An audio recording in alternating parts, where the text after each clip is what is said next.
Assalamu alaikum students. Today I am going to discuss topic that is E1 reactions. Students, जैसे कि मैंने previous lecture में आप लोगों से जो है E2 reactions को डिस्कस किया था कि E2 reactions क्या होते हैं और उसके बारे में जो है उसके complete mechanism और उसके features जो हैं उनको डिस्कस किया था। तो स्टूडेंट्स, आज के लेक्चर में जो है मैं आप लोगों से E1 reaction को डिस्कस करने जा रही हूँ कि E1 reactions क्या होते हैं और इसके mechanism को मैं आप लोगों से डिस्कस करूँगी और साथ में इसके जो फीचर्स हैं E1 reactions के वो भी डिस्कस करूँगी और लास्ट में मैं जो है इससे रिलेटेड एग्जाम्पल्स हैं वो भी आप लोगों से डिस्कस करूंगी। तो स्टूडेंट्स, हम स्टार्ट लेते हैं। सबसे पहले E1 रिएक्शंस की तरफ मैं आती हूँ कि E1 रिएक्शंस जो हैं हम इनको E1 रिएक्शंस क्यों कहते हैं।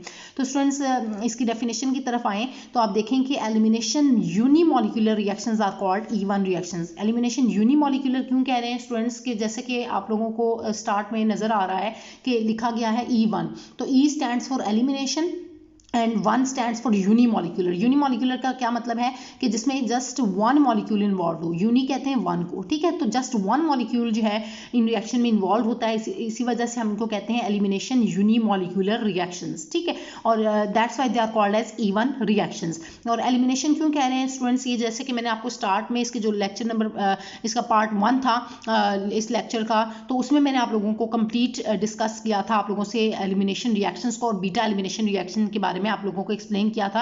लेकिन मैं यहाँ पर एक दफ़ा रिपीट कर देती हूँ। एलिमिनेशन हम इसलिए कहते हैं क्योंकि इसके अंदर ऐसे रिएक्शंस में क्या होता है कि आपके इन रिएक्शंस में कोई भी मॉलिक्यूल जो है, कंपाउंड में से कोई भी मॉलिक्यूल जो है वो रिमूव होता है और रिप्लेस नहीं होता, ठीक है, रिमूव हो जाता है। सो इसी वजह से हम इन रिएक्शंस को क्या कहते हैं, एलिमिनेशन। एलिमिनेशन का वर्ड क्या है, एलिमिनेट होना यानी कि रिमूव होना, ठीक है।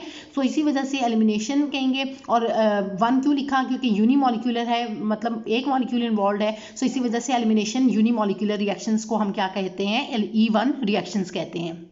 तो होप सो कि स्टूडेंट्स आपको जो है E1 रिएक्शंस ये क्लियर हो गया है।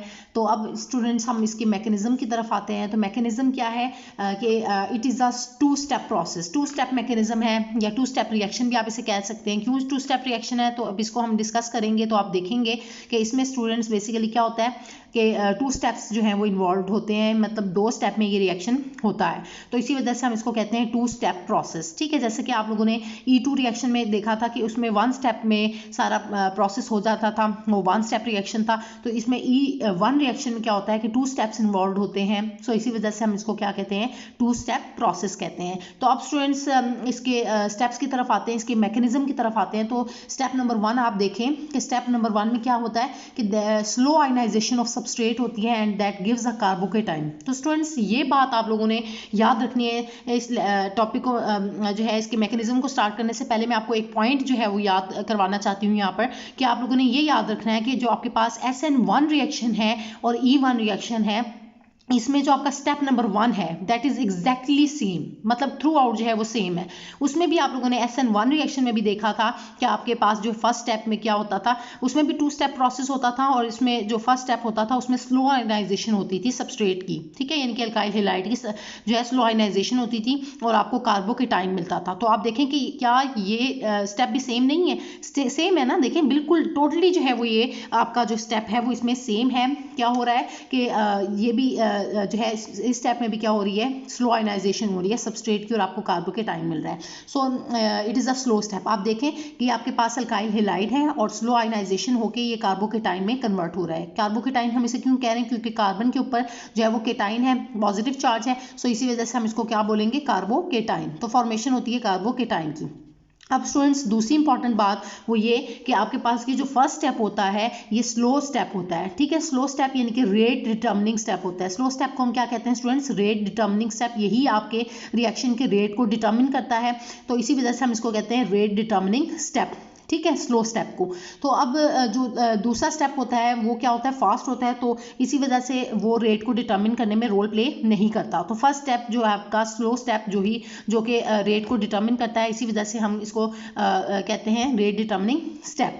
तो अब स्टूडेंट्स क्या है कि आप इसमें देखें कि जो आपके पास एलिमिनेशन रिएक्शंस, पहली बात तो ये है कि एलिमिनेशन रिएक्शन की पहचान क्या होती थी कि आपके पास बीटा हाइड्रोजन जो है वो मस्ट बी प्रेजेंट, ठीक है। बीटा हाइड्रोजन जो है वो मस्ट बी प्रेजेंट होना चाहिए, इट मस्ट बी प्रेजेंट। ठीक है, ये मैं बार बार रिपीट करती हूँ हमेशा स्टूडेंट्स को याद करवाने के लिए कि आप लोगों ने याद रखना है कि जब भी आप एलिमिनेशन रिएक्शन करें वो उसमें आप लोगों के पास जो नेसेसरी कंडीशन है वो क्या, कि बीटा हाइड्रोजन जो है वो लाजमी प्रेजेंट होनी चाहिए। ये इसके लिए रिएक्शन के प्रोसीड करने के लिए जो बेसिक कंडीशन है ये उसकी मैं बात कर रही हूँ आपसे। ठीक है, तो कंडीशन क्या थी कि वो बेशक E2 रिएक्शन हो या E1 रिएक्शन हो, एलिमिनेशन रिएक्शन की जहाँ बात हो गई तो आप लोगों ने फ़ौरन से क्या करना है, बीटा हाइड्रोजन जो है उसको देखना है। अगर बीटा हाइड्रोजन मौजूद होगी तभी एलिमिनेशन हो सकेगी, अदरवाइज एलिमिनेशन जो है वो नहीं होगी। ठीक है, और दूसरी पहचान क्या थी इनकी कि ये प्रोडक्ट में हमेशा आपको अल्कीन्स देते हैं।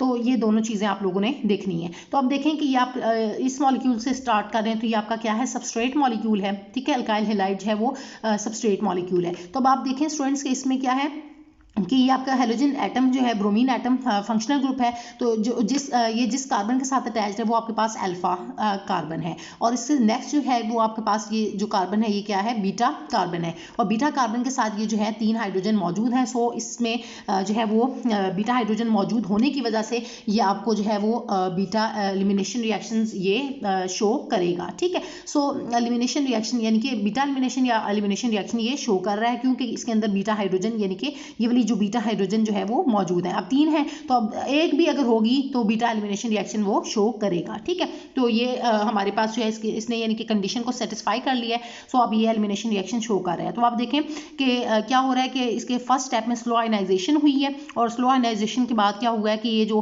कार्बन टू ब्रोमीन एटम है इसके बीच में जो बॉन्ड है वो शिफ्ट हो गया है। मतलब दोनों, एक बॉन्ड में 2 इलेक्ट्रॉन्स होते हैं जैसे कि मैंने पहले भी आपको बताया। तो ये बॉन्ड शिफ्ट हो जाता है नेगेटिव चार्ज की फॉर्म में ब्रोमीन एटम के ऊपर। तो in the form of bromide ion ये क्या कर जाता है, लीव कर जाता है। इसी वजह से हम इसको क्या कहते हैं, लीविंग ग्रुप कहते हैं। क्या कहते हैं, ब्रोमाइड आयन को यहाँ पर लीविंग ग्रुप कहेंगे। और ये कार्बन के ऊपर जो है जाहिर बात है प्लस चार्ज आ जाएगा, क्योंकि यहाँ पर कार्बन ने आप कितने बॉन्ड बना लिए हैं, 3 बॉन्ड्स बनाए हैं, तो इसके ऊपर प्लस चार्ज आ गया। तो वैलेंसी इसकी बेसिकली यहाँ पर सेटिस्फाइड नहीं है, तो इसकी वजह से प्लस चार्ज की फॉर्म में हम शो करते हैं। तो ये कार्बोकेटाइन बन गया।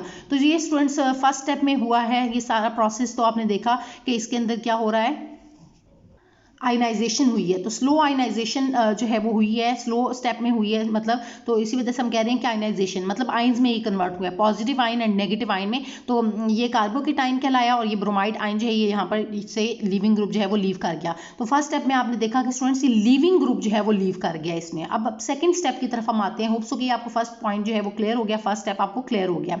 अब मैं सेकंड स्टेप की तरफ आती हूँ। तो स्टूडेंट्स देखने आपके क्या है कि in second step base attacks on hydrogen to form alkene. अब बेस क्या करेगी, फर्स्ट स्टेप है ये।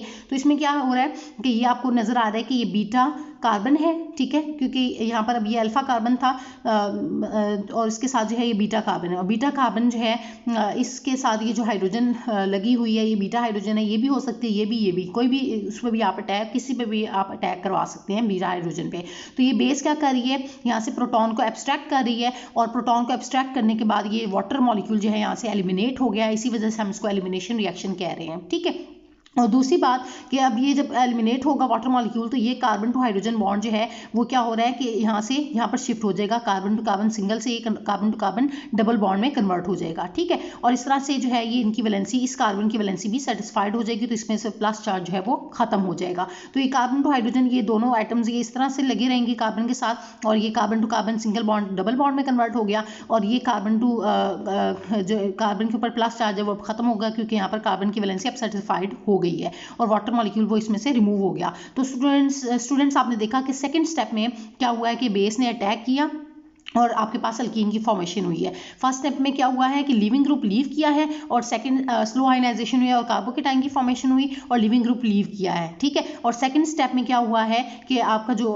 मॉलिक्यूल है उसमें बेस ने अटैक किया प्रोटॉन के ऊपर यानी कि हाइड्रोजन के ऊपर, और आपके पास जो है वो अल्कीन की फॉर्मेशन हुई है। तो आप देखें स्टूडेंट्स कि आपका जो स्लो स्टेप है उसके अंदर सिर्फ और सिर्फ एक मॉलिक्यूल जो है वो इन्वॉल्व है, सबस्ट्रेट मॉलिक्यूल यानी कि अल्काइल हैलाइड जो है वो इन्वॉल्व है, जबकि इसके अंदर जो है वो बेस नहीं इन्वॉल्व, ठीक है, बेस जो है वो मौजूद नहीं है। सो इसी वजह से ये एक इस स्टेप में जो जस्ट वन मॉलिक्यूल इन्वॉल्व है, इसी वजह से हम इसको क्या कहते हैं, यूनिमॉलिक्यूलर रिएक्शन कहते हैं कि जो रेट डिटर्मिनिंग स्टेप है उसमें सिर्फ और सिर्फ आपका एक मॉलिक्यूल जो है वो इन्वॉल्व है। सो इसी वजह से हम इन रिएक्शंस को क्या कहते हैं, एलिमिनेशन यूनिमॉलिक्यूलर रिएक्शंस कहते हैं। तो अब होप सो के स्टूडेंट्स आपके जो दोनों पॉइंट्स हैं वो क्लियर हो गए हैं कि हम इनको एलिमिनेशन यूनिमॉलिक्यूलर क्यों कहा, तो वो भी पॉइंट क्लियर हो गया। और इसके मैकेनिज्म को जो मैंने आपसे डिस्कस किया, दोनों स्टेप्स जो है मैंने आपसे डिस्कस किए वो आपको क्लियर हो गए। और लास्ट में स्टूडेंट्स के मैंने आपसे कहा था कि इनके अंदर जो आपके पास फाइनल प्रोडक्ट होती है वो क्या होती है, अल्कीन होती है। तो आप देख लें कि कार्बन टू कार्बन इसके अंदर डबल बॉन्ड मौजूद है, यानी कि आपके पास क्या है,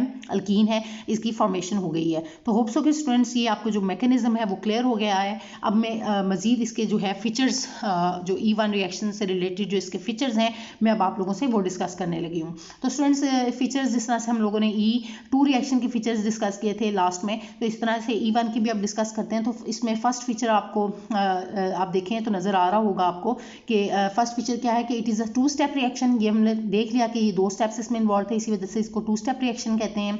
और इसके बाद जो है फर्स्ट स्टेप जो है ऑफ E1 रिएक्शन वो स्लो है, और वही आपका जो है वो क्या है, रेट डिटर्मिनिंग स्टेप है। इसको हम शॉर्ट फॉर्म में RDS से रिप्रेजेंट कर रही हूँ मैं, RDS रेट डिटर्मिनिंग स्टेप। तो ये भी मैंने आप लोगों से डिस्कस कर लिया। और क्या है थर्ड पॉइंट में कि in rate determining step only one molecule is involve. ये बात मैंने भी आपको पहले भी बताई कि आप देख रहे हैं कि रेट डिटर्मिनिंग स्टेप में जस्ट वन मॉलिक्यूल इन्वॉल्व है, और ये वन मॉलिक्यूल ही बेसिकली इन्वॉल्व होने की वजह से रेट जो है वो सिर्फ और सिर्फ इसकी कंसनट्रेशन पे डिपेंड करेगा, यानी कि सिर्फ और सिर्फ कंसनट्रेशन ऑफ अल्काइल हैलाइड पे डिपेंड करेगा, या सबस्ट्रेट भी इसे आप बोलते हैं, ठीक है। सो दस the rate of reaction depends on the concentration of substrate only. Substrate यहाँ पर अल्काइल हैलाइड है, मैंने आपको पहले ही बताया कि ये क्या है, आपका सबस्ट्रेट है।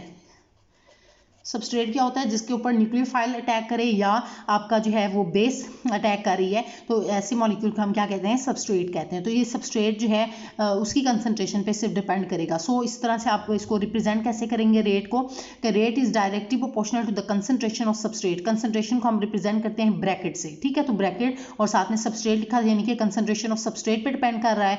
सो इसी वजह से ये 1 है इसकी कंसंट्रेशन, तो इसी बेसिस पे हम कहते हैं typically it is the first order reaction. अगर हम इसके ऑर्डर की बात करें तो ये फर्स्ट ऑर्डर रिएक्शन है। जिस तरह से आप लोगों ने जो है वो SN1 रिएक्शन को डिस्कस किया था स्टूडेंट्स, तो सेम इसी तरह आपने इसमें भी देखा कि उसमें और इसमें सेम सारे पॉइंट्स हैं वो आप लोगों ने सेम रखने हैं। बस इसमें और उसमें डिफरेंस ये है कि ये एलिमिनेशन रिएक्शन है, जबकि वो क्या था, सब्स्टिट्यूशन रिएक्शन था। उसमें एटम या ग्रुप ऑफ एटम सब्स्टिट्यूट होता था, और इसमें क्या हो रहा है, एलिमिनेट हो रहा है, ठीक है। उसमें भी वो SN1 था, मतलब यूनिमॉलिक्यूलर था। इसमें भी ये E1 है, तो यानी कि यूनिमॉलिक्यूलर रिएक्शन है, इसमें भी वन मॉलिक्यूल इन्वॉल्व है। और इसका E1 का और SN1 का जो फर्स्ट स्टेप है वो टोटली सेम है, बिल्कुल सेम है। डिफरेंस कहाँ पर है, आपके सेकंड स्टेप में, कि उसमें क्या होता था कि जो है सेकंड स्टेप में जो है न्यूक्लियोफाइल जो है वो कार्बन सेंटर पर अटैक करता था, और यहाँ पर जो है वो बेस जो है वो प्रोटॉन को एब्स्ट्रैक्ट कर रही है, और आपको पास जो है प्रोडक्ट है वो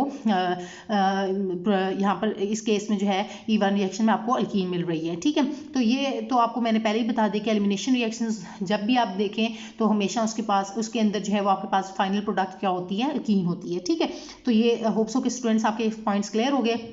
और अब इसके बाद लास्ट पॉइंट जो है, जो लास्ट फीचर है इसका, वो मैं आपसे डिस्कस करने जा रही हूँ। तो लास्ट फीचर इसका क्या है कि ये आपको जो है वो टर्शियरी अल्काइल हैलाइड जो हैं आपके वो जनरली फॉलो करते हैं E1 मैकेनिज्म को।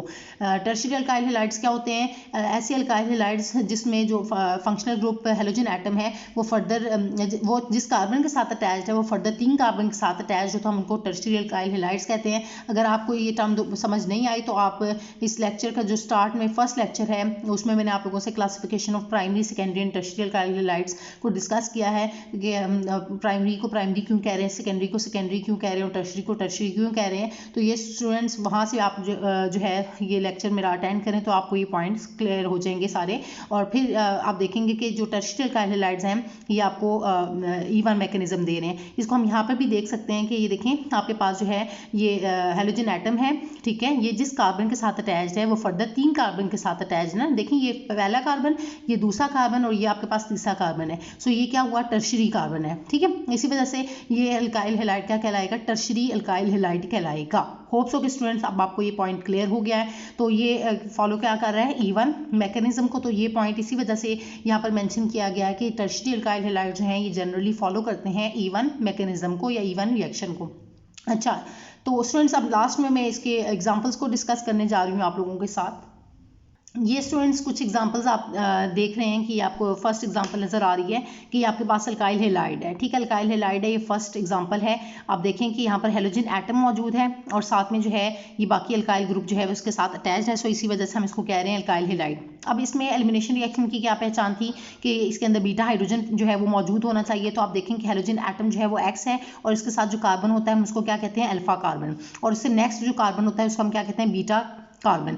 और बीटा कार्बन के साथ ये जो हाइड्रोजन लगी हुई है ये बीटा हाइड्रोजन है। तो इससे ये पता चला कि बीटा हाइड्रोजन इसके अंदर मौजूद है, तो ये एलिमिनेशन रिएक्शन आपको शो करेगा, ठीक है, ये तो हमने पहचान लिया। अब इसको देखें कि KOH की मौजूदगी में, अल्कोहलिक KOH की मौजूदगी में स्टूडेंट्स जो है एलिमिनेशन रिएक्शंस जो हैं वो ये शो होते हैं। एलिमिनेशन रिएक्शन जो है उसके लिए कंडीशन जो है इसमें भी अगर हम देखें कि अगर नॉर्मल अगर हम देखें तो अल्कोहलिक KOH की मौजूदगी में ये रिएक्शन देगा और आपको फाइनल प्रोडक्ट क्या मिलेगी, अल्कीन। ये मैंने आपको पहले ही बता दिया था कि हमेशा आपने याद रखना है कि आपके पास जो है वो जब भी आपके पास एलिमिनेशन रिएक्शंस होंगे तो उसमें आपको जो फाइनल प्रोडक्ट है वो अल्कीन मिलेगी। तो अब आप देखें स्टूडेंट्स कैसे आपको अल्कीन मिल रही है कि यहाँ से आपका जो है पोटाशियम जो है वो KX जो है बॉन्ड यहाँ पर से ये बॉन्ड बन रहा है और यहाँ से पोटाशियम हैलाइड की फॉर्म में यहाँ से एलिमिनेट हो रहा है और ये साथ में जो OH है यहाँ पर एज अ बेस ये एक्ट करेगी, तो ये प्रोटॉन को यहाँ से एब्स्ट्रैक्ट कर लेगी, इस हाइड्रोजन यानी कि बीटा हाइड्रोजन को एब्स्ट्रैक्ट कर लेगी और ये H2O वाटर मॉलिक्यूल की फॉर्म में यहाँ से एलिमिनेट हो जाएगा।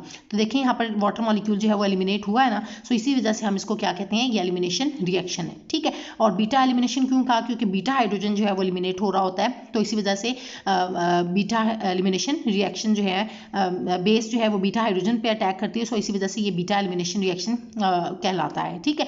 तो इस तरह से स्टूडेंट्स आपको ये जो प्रोडक्ट है, होप्स के ये पॉइंट क्लियर हो गया। तो अब देखें कि KX जो यहाँ से निकला और साथ में वाटर मॉलिक्यूल भी निकल गया, तो अब क्या हुआ कि ये जो बॉन्ड है कार्बन टू हाइड्रोजन के दरम्यान में ऐसे ही होता था ना कि ये वाला शिफ्ट हो जाता है carbon to carbon single bond से carbon to carbon double bond में कन्वर्ट हो जाता है। तो अब देखें कि ये आपका जो है अल्कीन आपको मिल गई है।